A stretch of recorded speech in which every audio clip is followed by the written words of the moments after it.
এই যে দেখো অনেকগুলো নিয়ে আসছি, দেখছো? এই যে ওয়াও, এতগুলো খেলনা নিয়ে এসেছো, বাট হঠাৎ এতগুলো খেলনা কেন? কয়েকদিন হলো দেখতেছি ফাহিম বাবুর মন খারাপ, আগের খেলনাগুলো দিয়ে আর খেলতে মন চাচ্ছে না। আনবক্সিং করো এগুলা, দেখো কি কি আছে সবকিছু আনবক্সিং করো। হ্যাঁ, তাহলে এখন থেকে আমিও মন খারাপ করব, তাহলে নতুন নতুন গিফট পাবো। হ্যাঁ, তা তো অবশ্যই। দেখো খুশি হয়েছো বাবা তুমি? এটা হচ্ছে বাইক। হ্যাঁ, তোমাকে দেখা যাচ্ছে না। এই যে, তুমি কি হ্যাপি?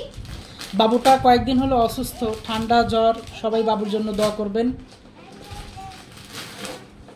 মাশাআল্লাহ, ওয়াও, বাইক। এটা কি R15 নাকি? হ্যাঁ হ্যাঁ হ্যাঁ, এটা R15। এর মধ্যে কি সেটা দেখি। ওই দেখো উঠতেছে, উঠা বুঝে সাদিয়া। মাশাআল্লাহ মাশাআল্লাহ, দেখছো? মাশাআল্লাহ, দেখছো?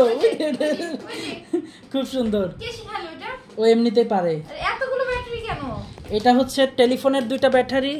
গিটার আনছি, এই যে গিটার টিপ দিলেই বাজবে। গান বাজবে? হ্যাঁ, তারপরে হচ্ছে ওই যে ওর যে গাড়ি আছে না, গাড়ির ব্যাটারি দুইটা, এই 3 সেট আনছি। ফাহিম বাবু তো অনেক এক্সাইটেড যে একসঙ্গে 3টা খেলনা পাইছে। আসলে বাচ্চাদের কিন্তু একটা স্বপ্ন, হ্যাঁ, খেলনা। মানে আমি যখন ছোট ছিলাম, আমি কিন্তু পুতুল নিয়ে খেলতে অনেক গলায় বাঁধায় নাও, গলায় গলায় দেখি দেখি। হ্যাঁ, এই তো হয়ে গিয়েছে, তুমি রক স্টার। আমি কথা বলি। হ্যাঁ, হ্যাঁ, কথা বলো। হ্যালো ফাহিম বাবু।